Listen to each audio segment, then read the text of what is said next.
If you were to ask a One Piece fan what they look forward to knowing the most about in the story, among the topics, the voice entry is very high up on their must-see list. What happened during that era? What was the ancient kingdom like and what led to its demise? And among them, who created the ancient weapons that the 20 kings feared would bring the end of the world? As of the Wano Country arc, we've only learned about 2 of these weapons thus far. Pluton, a massive warship capable of causing mass destruction, and Poseidon, a mermaid with the power to communicate with sea kings. The only one remaining that we have no information on is Uranus. The mystery behind the final weapon that can bring ruin or salvation to the world has been exactly that, a mystery. For many years we've been wondering what it could be, and after careful research on what Oda could possibly offer us with what exactly Uranus is, what it is capable of, and how it separates itself from the other 2 as its own unique concept, I may have found a solution involving all of this. So let's get right into it. The origins of Uranus.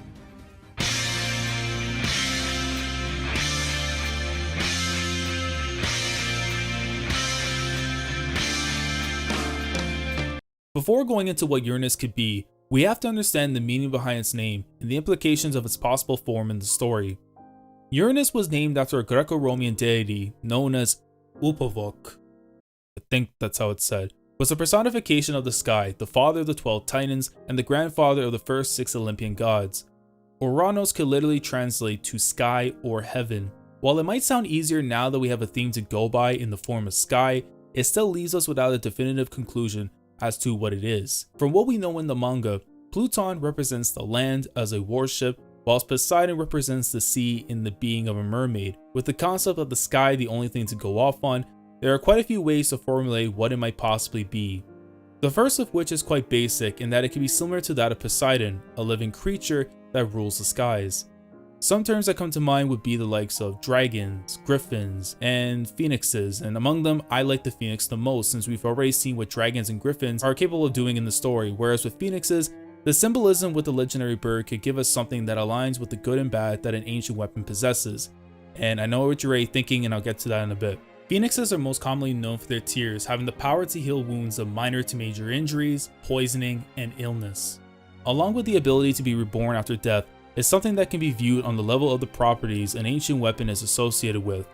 Say that by placing this in the hands of someone who is good, they would essentially have the power to cure anyone of any ailments that they may have and rid the world of suffering. In the hands of someone who is evil, this can be used along with its rebirth ability to ensure that no matter how many times they were to fall, they would rise again to bring turmoil to the world. Especially if they were in the hands of someone like Im, they would then have the opportunity to arise from the ashes to continue wreaking havoc as they please. So when thinking of what Uranus could be, the form of the phoenix is one of the 2 ideas that came to mind.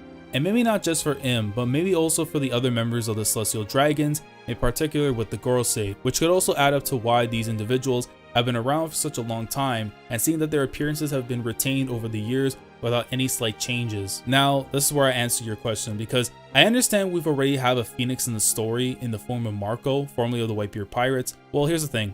Oda has placed some limitations on what Marco can do in the form of temporarily healing the wounds of others. This would then separate Uranus from being just another clone of the phoenix fruit that Marco possesses.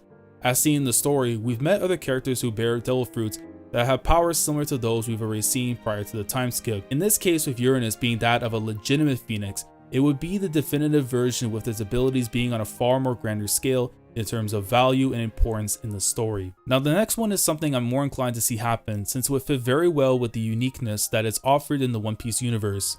We have seen some crazy things already be shown in the story, from watching automatas fly to the moon using balloons, the concept of time travel, and islands that exist above and below the surface. The next possible concept that I can see representing Uranus is that of an airship. To be more specific, it would tie closer to it being an object like that of Pluton, but instead, it is something that maneuvers in the sky. This wouldn't be our first time seeing one of these by technicality, since Enel's Archmaxism is the first of its kind that we've seen in the story, but up to this point, we've yet to see more of them show up. So it begs the question, why haven't we seen more of them from Oda over the course of the story? The easy answer would be the timeline that the story takes place in.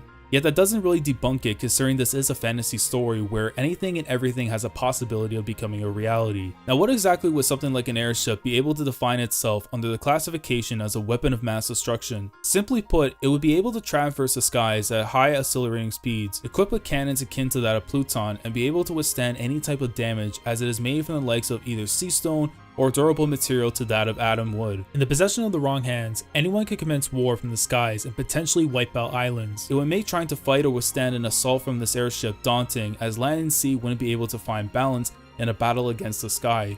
It would also make traveling a lot faster than going by boat. Imagine the length of Whole Cake Island to Wano, which roughly takes a week to travel to, is shortened to within mere hours or maybe a day. I also want to bring up the idea of an airship, as depending on something we learned of as recently as Zoe, as well as in Wano, Uranus can make for one of the many possible ways to reach Raftel. As we know, in chapter 967, we witness Roger's journey to find the One Piece. The royal poneglyphs, when all four are found, determine the exact spot that Raftel is located. In the off chance that this island isn't on the surface, perhaps in the sky, Uranus could prove beneficial to aid whomever is trying to get to Raftel by using the airship as a means of transportation.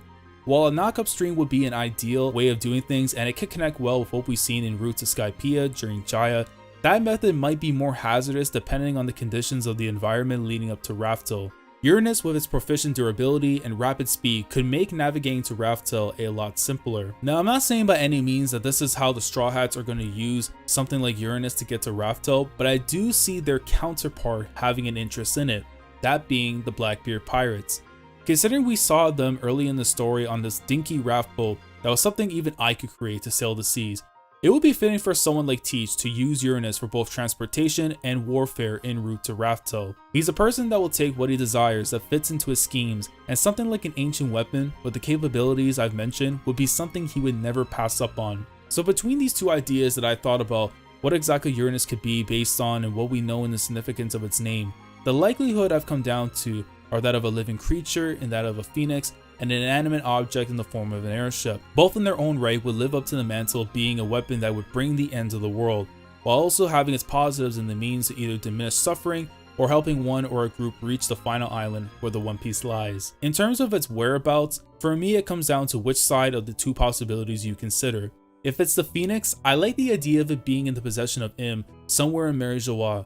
I doubt that it would be the national treasure that Doflamingo mentioned back in Dressrosa, since the implications regarding it to me seem to differ from that of the ancient weapons as its own separate entity. If it were the airship, it could also be stored somewhere within Mary Joie, since I've been a big believer in the idea that Mary Joie was originally the headquarters of the ancient kingdom long ago, but that's a discussion for like another time. So instead, I reckon that Uranus being an airship, its location would be on an island we've yet to explore in the New World, or could even be on Raftel itself and was left behind. Briefly going back to chapter 967, it was stated that the Roger pirates were not looking for the ancient weapons, but they were looking for the treasure left behind by the ones who called them weapons, which at the end of the chapter, Roger comments that Joy Boy left behind one hell of a treasure. This could very well imply that either Joy Boy is directly connected to the ancient kingdom, which is more than likely now by the time in the story, but the One Piece belonged to him at one point during the Void Century. While it also could imply that Roger never used any of the ancient weapons to reach Raftel, it can't be ruled out that they are unable to be used as a means of transportation. As for who created them, if not Joy Boy, it's a given that it was by the members of the ancient kingdom at the very least. I'm not certain we'll get the exact details of how Roger got to Raftel at any point beyond this flashback, which leaves the path to getting there up in the air,